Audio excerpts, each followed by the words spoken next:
नमस्कार साथियों, मैं हूं डॉक्टर अजीत सिंह। आज की वीडियो में हम विश्व का भूगोल जो बिल्कुल स्टार्टिंग से हम अध्ययन करेंगे। तो आइए इसी क्रम में हम वीडियो को स्टार्ट करते हैं। जियोग्राफी अर्थात भूगोल। जियोग्राफी जो शब्द है यह ग्रीक भाषा का शब्द है जो दो शब्दों से मिलकर के बना है, जियो और ग्राफी या ग्राफोस। तो साथियों, ग्रीक भाषा में जियो का तात्पर्य होता है पृथ्वी और ग्राफी का तात्पर्य होता है अध्ययन करना या वर्णन करना। तो इस प्रकार से पृथ्वी का अध्ययन करना या वर्णन करना। जियोग्राफी शब्द का सर्वप्रथम प्रयोग इरेटोस्थनीज ने अपनी पुस्तक जियोग्राफिया या जियोग्राफिका में किया। साथियों, जब हम भूगोल विषय का अध्ययन करते हैं तो अपनी अध्ययन की सुविधा के लिए हम भूगोल विषय को कुल 3 भागों में विभक्त करते हैं, जिसका पहला नाम है क्रमबद्ध भूगोल, दूसरा प्रादेशिक भूगोल, तीसरा मानव भूगोल या आर्थिक भूगोल। Systematic geography, regional geography. तो साथियों, आइए हम जानते हैं कि क्रमबद्ध भूगोल हम किसे कहते हैं और प्रादेशिक भूगोल किसे कहते हैं। किसी भी एक भौगोलिक कारक को लेकर समस्त पृथ्वी का अध्ययन किया जाए तो इसे क्रमबद्ध भूगोल कहा जाता है। तो साथियों, भौगोलिक कारक की बात कही जा रही है। तो भौगोलिक कारक हम जैसे जलवायु, भौतिक प्रदेश, वनस्पति, मिट्टियाँ आदि। जब हम इनमें से किसी भी एक भौगोलिक कारक को लेकर के समस्त पृथ्वी का अध्ययन किया जाए तो इसे क्रमबद्ध भूगोल कहते हैं। इसी प्रकार से हम प्रादेशिक भूगोल को भी जानते हैं। जब समस्त भौगोलिक कारकों को लेकर किसी प्रदेश या स्थान विशेष का अध्ययन किया जाए तो इसे प्रादेशिक भूगोल कहते हैं। मित्रों, जब इन समस्त भौगोलिक कारकों को लेकर किसी पार्टिकुलर प्रदेश या स्थान विशेष का अध्ययन किया जाए तो इसे प्रादेशिक भूगोल कहते हैं।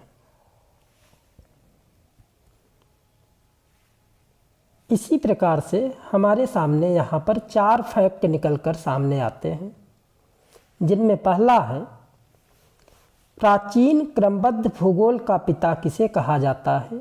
तो इसका साथियों आंसर होगा इरेटोस्थनीज को कहा जाता है। और अगर हम आधुनिक क्रमबद्ध भूगोल का पिता की बात करें तो अलेक्जेंडर वान हम्बोल्ट को माना जाता है। और तीसरा फैक्ट है प्राचीन प्रादेशिक भूगोल का पिता किसे कहा जाता है। तो इसका आंसर हो जाएगा हिकैटियस। आधुनिक प्रादेशिक भूगोल का पिता कार्ल रिटर को माना जाता है। और जिसमें अलेक्जेंडर वान हम्बोल्ट की एक विख्यात पुस्तक का नाम है कॉस्मॉस।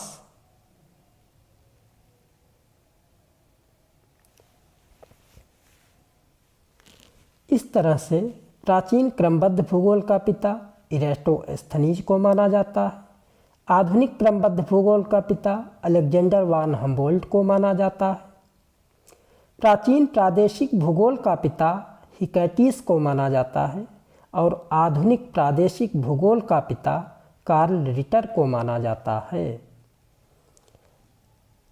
आगे इसी क्रम में हम ब्रह्मांड यानी यूनिवर्स की बात करें तो साथियों, ब्रह्मांड में दो चीज़ें उपस्थित हैं। एक है पदार्थ और दूसरा क्या है? ऊर्जा। वे वस्तुएं जो ब्रह्मांड में उपस्थित हैं तथा दृश्य हैं, अर्थात विजिबल हैं। अगर विजिबल है तो क्या होगा? पदार्थ होगा। और दूसरा, वे वस्तु जो ब्रह्मांड में उपस्थित हैं लेकिन अदृश्य हैं, अर्थात नॉन विजिबल हैं, वो चीज़ हो सकती है क्या? ऊर्जा, जो दिखाई नहीं देती। इस तरीके से पदार्थ और ऊर्जा के मिलने से ब्रह्मांड का निर्माण होता है।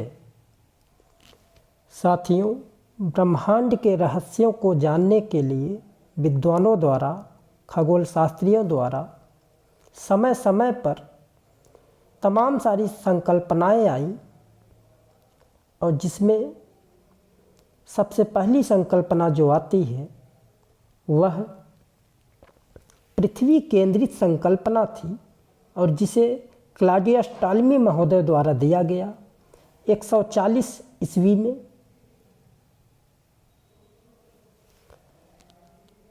ईस्वी में क्लॉडियस टॉलमी ने सर्वप्रथम यह बताया कि सभी ग्रह एवं उपग्रह पृथ्वी का चक्कर लगाते हैं, और यह संकल्पना आज आधुनिक जो संकल्पना है, आधुनिक जो हमारी मान्यता है, बिल्कुल उसके विपरीत थी। लेकिन 140 ईस्वी में क्लॉडियस टॉलमी महोदय ने यह अपना विचार दिया, और यह विचार लगभग 1400 वर्षों तक मान्यता प्रदान की जाती रही। और 1400 वर्षों के बाद लगभग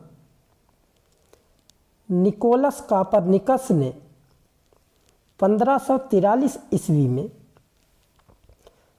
पहली बार सूर्य केंद्रित संकल्पना को लाया, और जिसमें उन्होंने बताया कि सभी ग्रह एवं उपग्रह पृथ्वी का चक्कर नहीं बल्कि सूर्य का चक्कर लगाते हैं।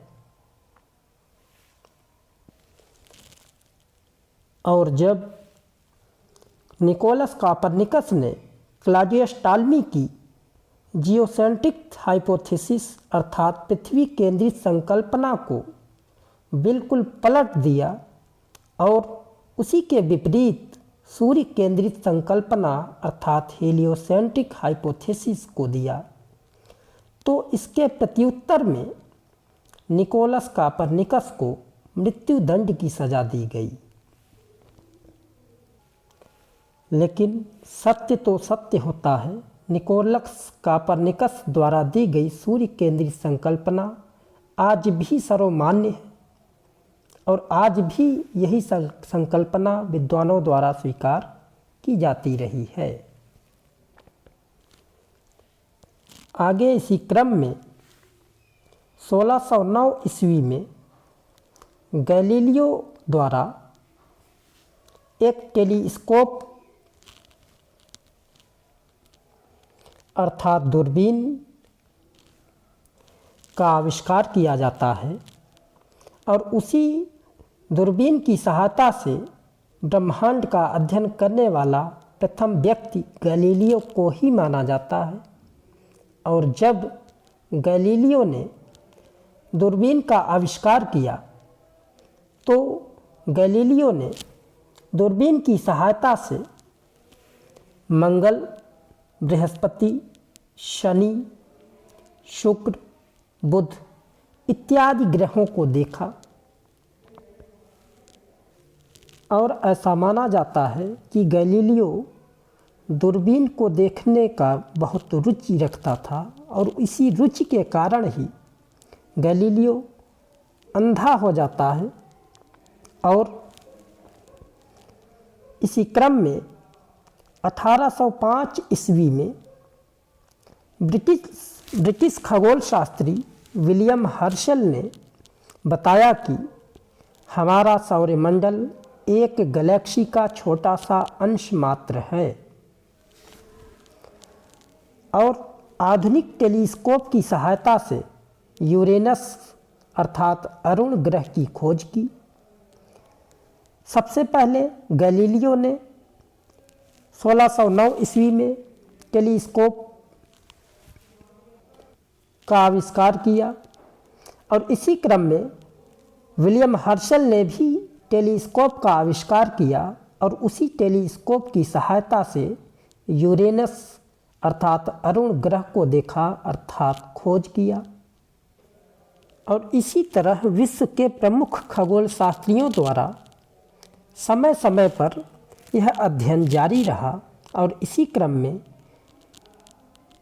एडविन पावेल हब्बल ने 1925 ईस्वी में बताया कि ब्रह्मांड के आकार में निरंतर वृद्धि हो रही है तथा ब्रह्मांड का व्यास लगभग 250 करोड़ प्रकाश वर्ष है और जिसे ही हब्बल इकाई के नाम से जाना जाता है।